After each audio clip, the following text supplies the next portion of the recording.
Comment est ta vie? Est-elle sous la régression, la répression,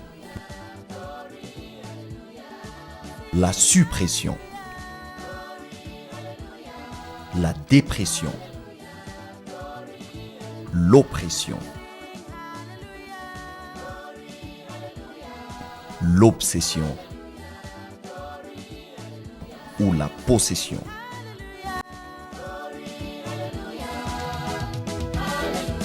Seul, tu ne peux sauver ta vie. Tu ne peux que la détruire.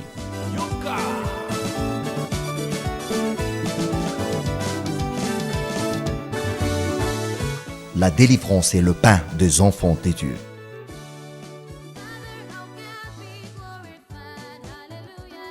Suivez Impact pour Christ téléprogramme avec le prophète Philippe Banda. Votre vie ne sera plus la même. Vous deviendrez l'opposé de qui vous étiez.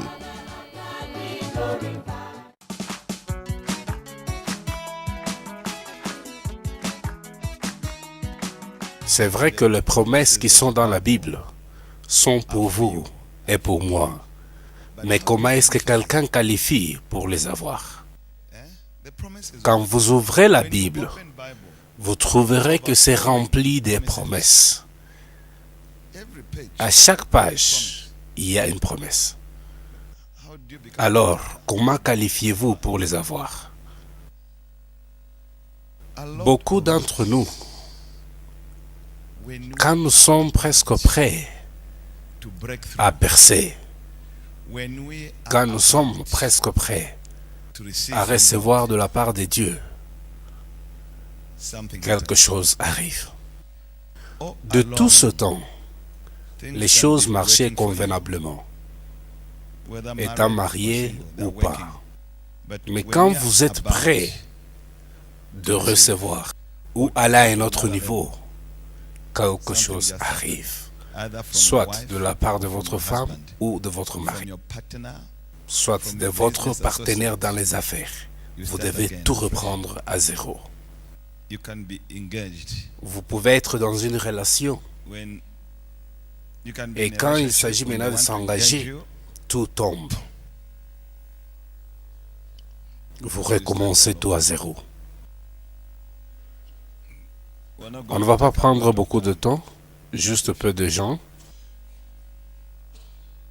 C'est un bon exemple pour que vous puissiez voir et reconnaître que vous avez besoin de l'aide. Ça n'a rien à voir avec l'apparence extérieure.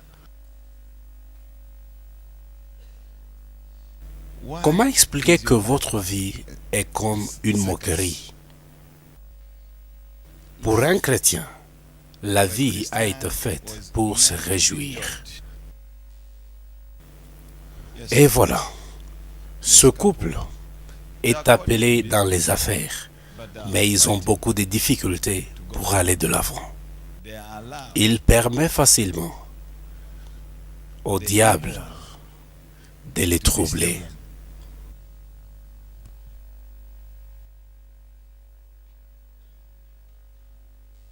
Ils ont juste permis ça au diable. Quand l'un parle, l'autre n'écoute pas. Après que l'autre ait arrêté de parler, c'est lui qui n'écoutait pas commence de parler. Et celui qui parlait avant arrête d'écouter. Vous comprenez ce que je dis? Quand l'un commence à parler, l'autre arrête d'écouter. Jusqu'à ce que celui-ci aura terminé de parler. Parler à quelqu'un que lui pensait et l'écouter. Après qu'il ait terminé de parler, celui qui n'écoutait pas commence aussi à parler à celui qui parlait avant, mais qui vient d'arrêter d'écouter. Alors, ils sont en train de parler de quelque chose qu'ils ne connaissent pas. Celui-ci dit ceci, et l'autre n'écoute pas. Et c'est ainsi que l'autre va répondre ou dire quelque chose que celui-là n'avait pas dit. C'est commun dans des maisons. C'est commun dans des affaires. Alors vous n'arriverez pas à une conclusion. Ce qui va finalement arriver, c'est que vous tous, vous allez vous ennuyer. Celui-ci dit que vous ne m'écoutez pas, et l'autre aussi dit que vous ne m'écoutez pas. Est-ce qu'une maison divisée peut-elle tenir? Peut-elle prospérer? Pensez-vous que ceci vient de Dieu? Comment ne pouvez-vous pas réaliser que Dieu n'aime pas les querelles avant que vous puissiez commencer à vous chamailler? Dieu ne permet pas les querelles.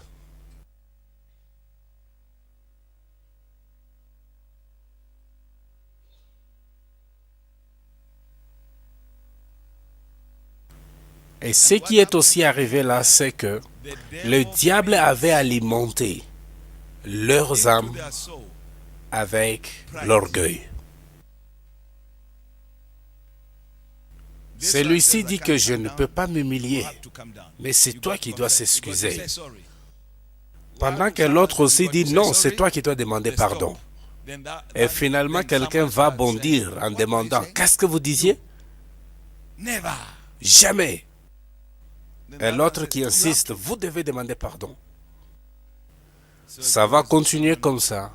Et comme conséquence, ils n'arriveront jamais à résoudre les problèmes dans leur maison. Suis-je en train de parler à certains d'entre vous ici, peuple? Vous n'arrivez pas à résoudre? Chaque fois, vous les laissez toujours suspendus. Vous les laissez comment? Et quand vous allez au lit, celui-ci regarde de ce côté-là et l'autre, ils ne vont pas au lit au même moment, mais plutôt chacun va à son tour. Vous verrez que jusqu'à 1 heure du matin, ils continuent à regarder la télévision. Jusque si tard. Sachez seulement qu'il y a un problème ici. Celui qui regarde la télévision de cette façon, il est en train d'éviter quelque chose. Avez-vous écouté? Celui qui regarde la télévision de cette façon, il est en train d'éviter, pas parce qu'il risque de tuer quelqu'un, mais parce qu'ils ne veulent pas arriver à un compromis.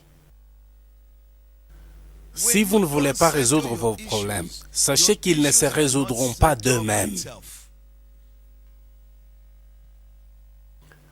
Un problème qui devait être résolu la semaine passée, vous l'avez jusqu'aujourd'hui. Plus que vous évitez, vous devenez de plus en plus orgueilleux.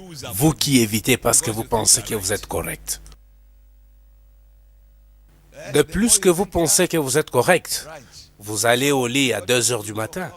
Et quand on vous pose la question, vous dites « Quelle heure voulez-vous que j'aille au lit ?»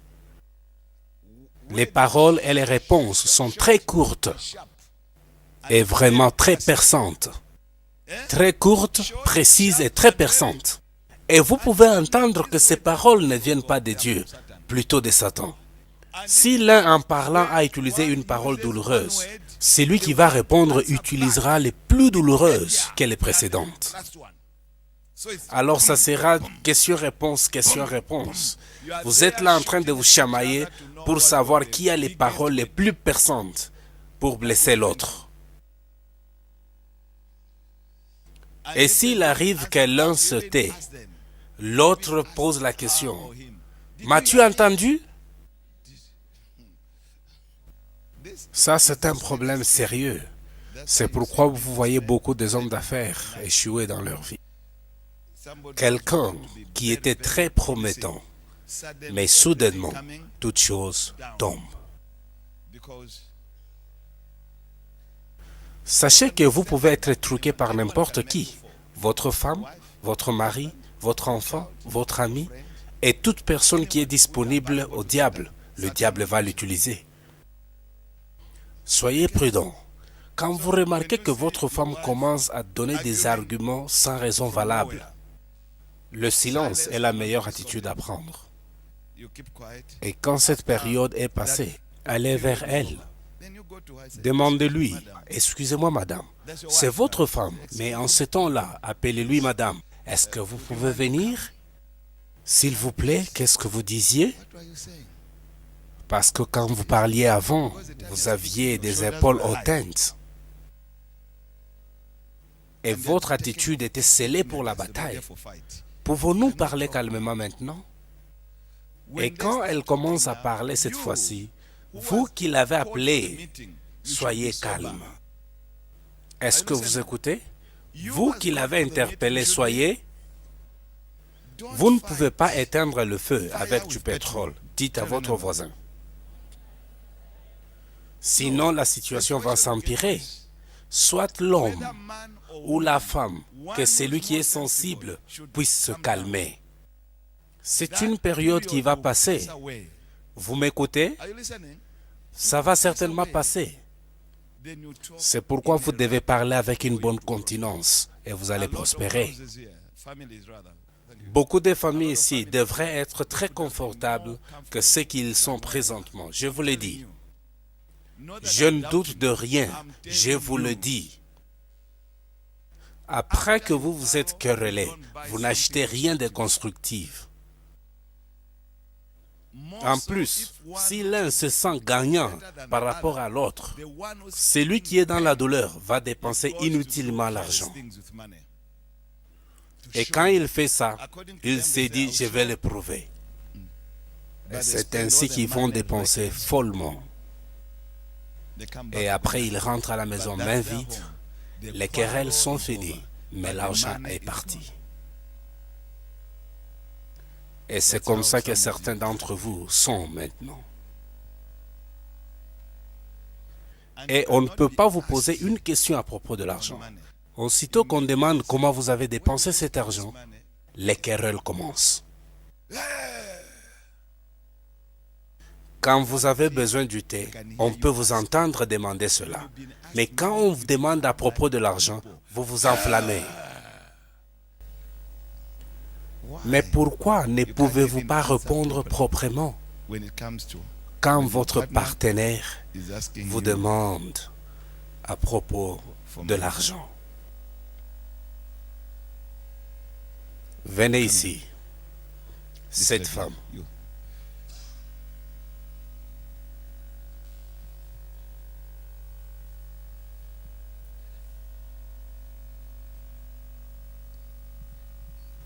Venez de ce côté. Ne vous fâchez pas. Venez me voir. Je vais vous donner de l'argent pour que vous puissiez commencer des affaires.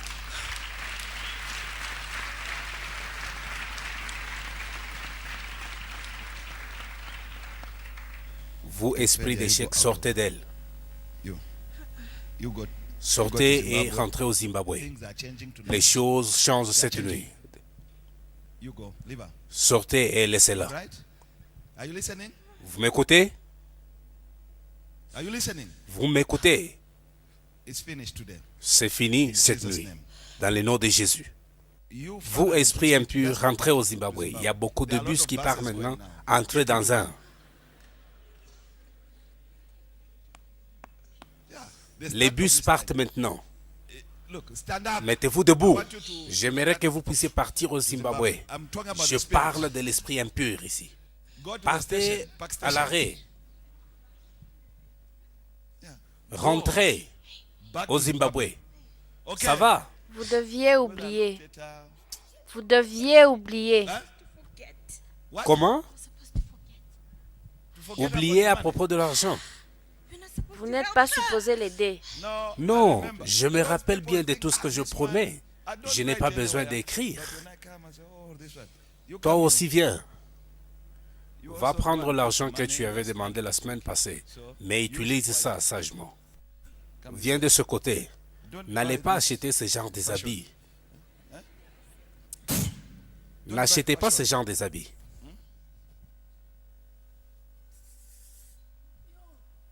Comment? Ça, ce sont des esprits que nous défions. Mais l'argent que je vais leur donner sera différent. Venez ici. Vous tous venez ici. Voyez-vous, ça c'est une génération. Elles avaient hérité ça.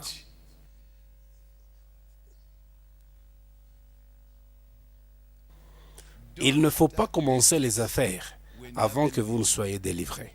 Sinon, votre argent sera utilisé par des esprits. Dites à votre voisin.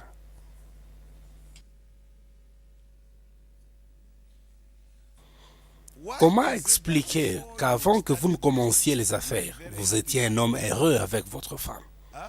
Mais après que vous ayez commencé les affaires, il y a la tristesse dans la maison. Je n'arrive pas à vous écouter. Est-ce que Dieu peut vous donner quelque chose pour vous attrister? Certainement, il y a quelque chose qui ne va pas quelque part. Et vous, esprit mauvais, venez ici.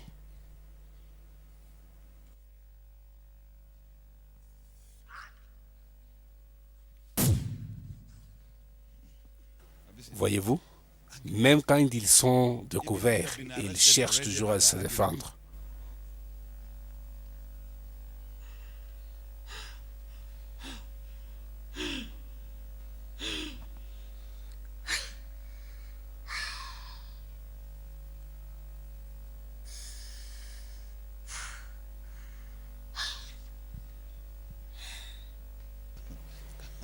Vous avez un problème plus profond que le problème d'argent.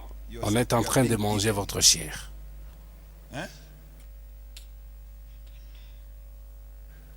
Regardez, lisons dans le livre de Psaumes, au chapitre 32, verset 1.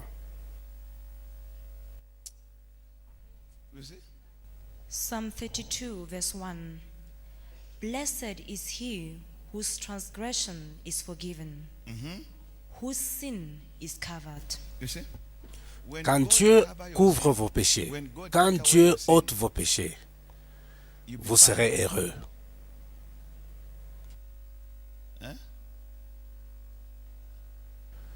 Quand Dieu couvre vos péchés. Continuons au verset 2. Psalm 32, verse 2. Blessed is the man to whom the Lord does not impute iniquity, and in whose spirit there is no deceit. Pas de péché dans l'esprit. Vous savez, imputer, je peux prendre l'exemple d'un cas de comptabilité. Vous payez 20 rentes de ce côté et on enlève 20 rentes de l'autre côté. Alors dans votre livre avec Dieu, c'est un seul côté et c'est seulement le péché. Là où Dieu doit pardonner, il ne l'a pas encore fait parce qu'il y a la repentance et la confession qui doivent précéder. Votre livre sera propre quand vous allez confesser et vous repentir. Dieu écrira que vous êtes pardonné. Il écrira que vous êtes couvert. Avant que vous ne dites Amen, ne vous empressez pas de dire seulement Amen. Est-ce que vous avez confessé et vous vous êtes repenti?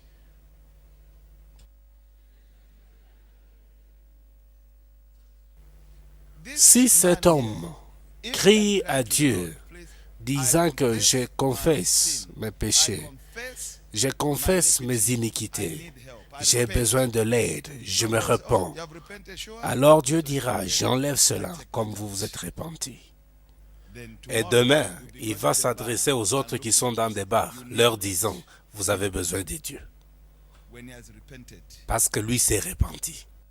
Continuons à lire et vous allez voir ce qui va arriver quand vous continuez à cacher vos péchés. Commencez au verset 3. Verse 3. When I kept silent, my bones grew old. Dites à votre voisin, quand vous cachez vos péchés, vous paraissez vieux. Quand vous justifiez vos péchés, vous paraissez vieux. Quand vous refusez de reconnaître vos péchés, vous paraissez vieux. Lisez encore, maintenant ça aura un sens. Verse 3. When I kept silent, my bones grew old. Regardez, vous pouvez bien prétendre que vous n'avez pas péché. Mais laissez-moi vous dire que votre santé sera affectée. Vous pouvez prétendre à tout le monde Mais plus tard, ça va se manifester. Plus tard, ça va faire quoi? Pourquoi les gens ne veulent pas se repentir du péché? À cause de l'orgueil. Certains pensent qu'ils seront humiliés. Qu'est-ce que les gens vont dire? Mais que pensez-vous du péché qui est en train de vous ronger au-dedans de vous? Quand vous grandissez vers la vieillesse, malgré la quantité de la vaseline que vous appliquez sur votre face, elle va se sécher. Même quand vous souriez, c'est comme si vous pleurez. C'est le péché. Vous êtes en train de forcer vos lèvres à craquer. Je vous le dis. Vous pouvez prétendre ici, mais quand vous rentrez chez vous le soir, le péché est devant vous. Et laissez-moi vous dire une chose. Dieu ne peut pas vous supporter dans vos péchés. Verset 4. Psalm 32, verse 4. For day and night your hand was heavy upon me.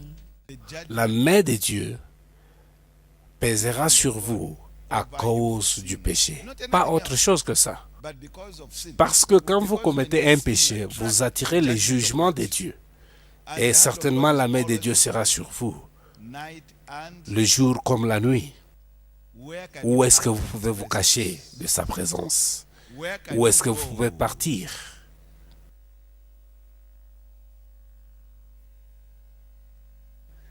Vous pouvez aller d'ici à Umtata, mais Dieu sera là. Et la main de Dieu sera toujours sur vous. Verset 5. Verse 5. I acknowledged my sin to you, and my iniquity I have not hidden. I said, I will confess my transgressions to the Lord, and you forgave the iniquity of my sin. Au verset suivant. For this cause, everyone who is godly shall pray to you. Pieux. Celui qui connaît que sa vie n'est pas pieuse, il ne peut pas prier à Dieu. Parce que vos péchés se tiendront entre vous et Dieu. Celui-là doit d'abord confesser. C'est ainsi qu'elle aura sa guérison. C'est pourquoi on a lu Psaume 32. Psaume 51, verset 8. Psalm 51, verse 8. Make me hear joy and gladness, that the bones you have broken may rejoice. Voyez-vous, le péché brise les os. Dites à votre voisin. Encore une fois. Voyez-vous, le péché brise les os.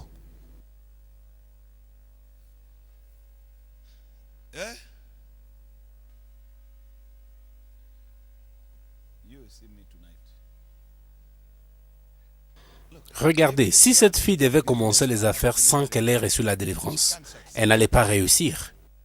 Elle va seulement se lamenter disant que je travaille très dur, je quitte la maison très tôt le matin, mais je ne gagne rien, absolument rien. Quand vous commencez les affaires, vous vous attendez à un profit, dites à votre voisin. Mais regardez, vous êtes allé avec 10 reines et vous rentrez avec 10 reines. Et dans ces 10 reines, 5 reines pour le transport. Alors, pouvez-vous dire que vous faites les affaires? Qui vous fait échouer? Dieu ne peut pas vous donner une destinée des échecs. Ce n'est pas la volonté de Dieu. Mettez-vous debout. Aujourd'hui, c'est le dernier jour. Et ceci restera permanent. Dans le nom de Jésus. Vous voulez que je parte? D'accord, je vais partir. Mais je vais revenir. Parce qu'elle est toujours colérique. Non, la colère, c'est vous qui l'avez amenée. Regardez ce que vous avez fait. Même la colère va partir dans le nom de Jésus. Quand Jésus-Christ délivre la personne, comme c'est le cas ce soir, elle sera très calme comme l'agneau, dans le nom de Jésus. Alors, vous avez dit que vous partez. Partez. Partez. Partez. Prends la colère avec toi. Sortez, faites tout ce que vous voulez, mais partez. Toute la colère, là où tu l'as cachée, prends-la. Elle tape par terre, la colère. Toutes tes frustrations. Si vous voulez mordre quelqu'un, va le faire.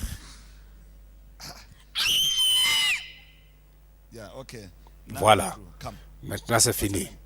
Venez. Quel est son nom?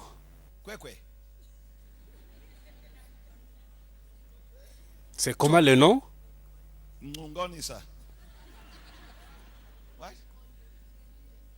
Mongoliswa, viens ici.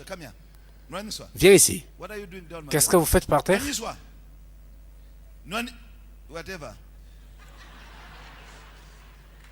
Venez. Où est-ce que vous étiez? Où est-ce que vous étiez? C'était sombre. Dites-nous où est-ce que vous étiez? C'était sombre. Pouvez-vous prospérer dans l'obscurité? Dieu est intervenu pour vous. Maintenez ce que vous avez reçu et venez me voir après le service. Celui-là a besoin d'une repentance. C'est ainsi que ces esprits vont partir. Vous ne devez pas être une proie du diable pendant que vous vivez et vous êtes encore très jeune. Pourquoi vous venez à Jésus quand c'est déjà trop tard? Demandez à votre voisin.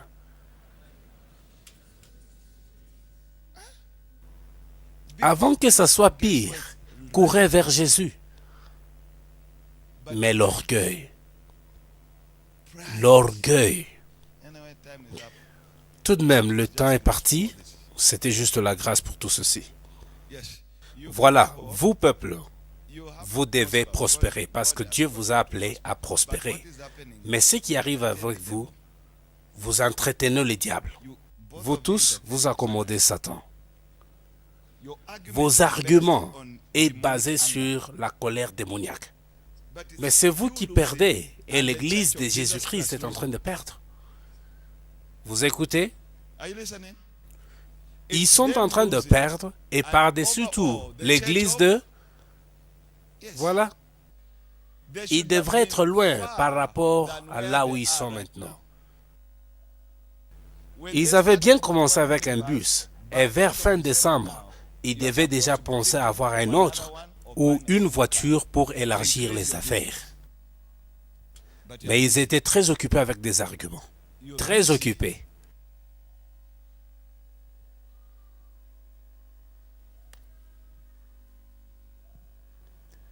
Ceci, c'est ce que je n'aime pas. Laissez-lui. Laissez cette femme libre dans le nom de Jésus. Alors sortez d'elle. C'est une commande. Je vais la toucher et je vais commander le feu immédiatement. Je vais la toucher et le feu immédiatement. Non, il ne faut pas aller se cacher à lui parce que c'est ça l'homme que vous vous battez. Je commande le feu. Le feu sur tout le corps.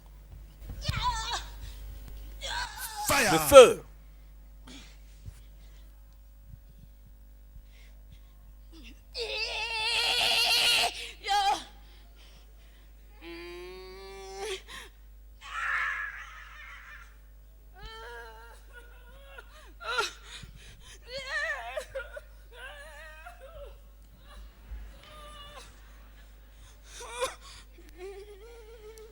Pourquoi êtes-vous ici? Vous aviez été chassé avant. Ces gens devaient être loin maintenant. Pourquoi? Répondez.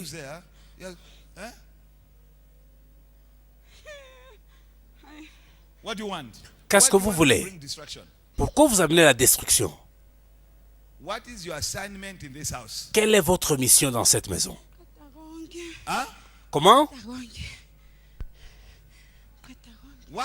Comment?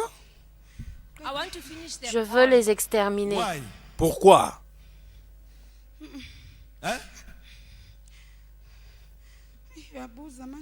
Vous commencez avec vos questions. Regardez. Allez-vous répondre ou pas?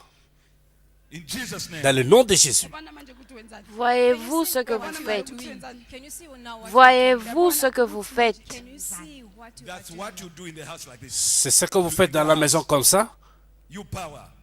Vous, esprit, c'est ce que vous faites dans leur maison? Vous voyez ces deux ici? Je voudrais qu'ils se séparent complètement. Vous avez écouté? Ils veulent qu'ils soient séparés.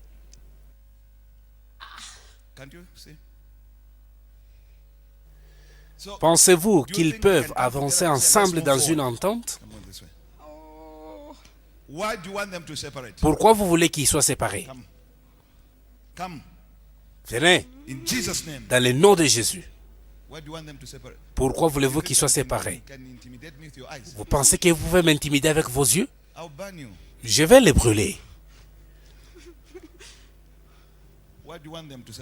Pourquoi vous voulez qu'ils soient séparés?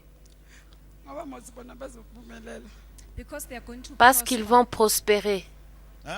Comment? Parce qu'ils vont prospérer. Alors vous ne voulez pas qu'ils prospèrent?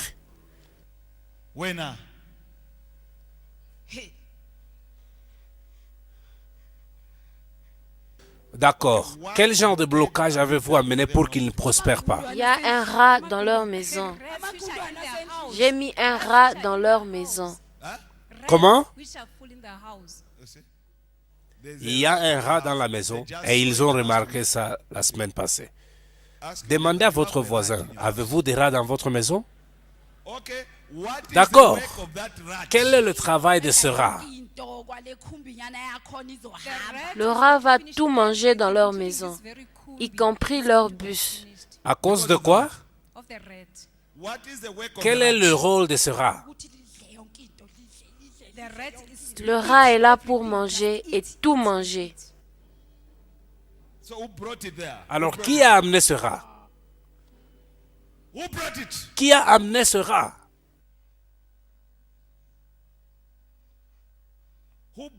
Qui a amené ce rat dans leur maison? Dans le nom de Jésus. Je vais changer ma main. Je parle avec la main gauche. Parlez. Ça vient de partout. Partout. Comment? Non. Ça vient de la famille Ngaba. La famille de Nkaba. Ils ont des rats. Oui, Pour faire quoi avec? pour ruiner les gens. Et voilà.